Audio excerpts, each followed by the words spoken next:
एक बार एक लड़का था। उसके पिता ने मरते समय कहा कि बेटा खूब तरक्की करो, मेरा आशीर्वाद है कि तुम मिट्टी में भी हाथ डालोगे तो वह सोना हो जाएगी। लड़का मेहनत और लगन से काम करता रहा और धीरे धीरे ठेले से उसने छोटी सी दुकान खरीद ली।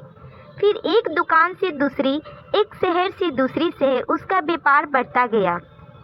कुछ साल बाद उसका व्यापार विदेशों में भी फैल गया। वह अपनी तरक्की का श्रेय अपने पिता के आशीर्वाद को ही देता था। जहाँ तक कि कुछ लोग उसे तो मजाक से पिता का आशीर्वाद कह के भी पुकारते थे, लेकिन उसे इस बात का कोई गुस्सा नहीं आता था। एक बार उसके एक मित्र ने कहा, तुम्हारे पिता के आशीर्वाद में इतनी ताकत थी तो वे स्वयं इतने गरीब क्यों थे? वह लड़का कहने लगा कि मैं यहाँ अपने पिता की नहीं, उनके आशीर्वाद की बात कर रहा हूँ। मेरे पिता ने मरते समय दिल से आशीर्वाद दिया था। मुझे पूर्ण विश्वास है कि उसी के कारण मेरी तरक्की हुई है। लड़के ने कहा कि मुझे कोई ऐसा व्यापार बताओ जिससे मेरा नुकसान पक्का निश्चित हो। मैं देखना चाहता हूँ कि मेरे पिता का आशीर्वाद मुझे कैसे बचाता है।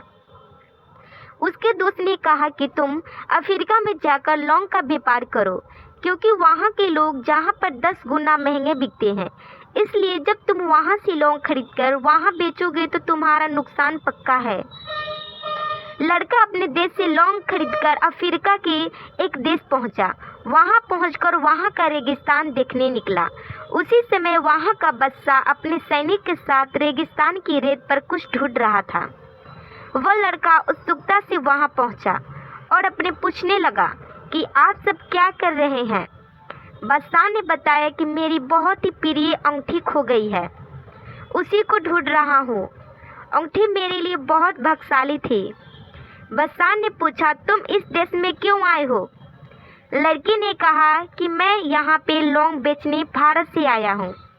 बादशाह ने कहा कि यहाँ पे लौंग बेचकर तुम्हारा नुकसान पक्का है। लड़के ने कहा कि मैं जानता हूँ, लेकिन मेरे पिता ने कहा था कि तुम मिट्टी को भी हाथ डालोगे तो उस सोना बन जाएगा। मैं जानना चाहता हूँ कि मेरे पिता का आशीर्वाद यहाँ कैसे असर दिखता है। इतना कहते ही जैसे ही हाथ में रेत को लिया, उसके हाथ में बादशाह की अंगूठी मिल गई। बादशाह अपनी मनपसंद अंगूठी पाकर बहुत खुश हो गया और उस लड़के के सारे लौंग खरीद लिए और उनकी कीमत से कई गुना अधिक उसको रुपए दे दिए। इस तरह से उसके पिता का आशीर्वाद यहाँ भी उसका रक्षक बन गया।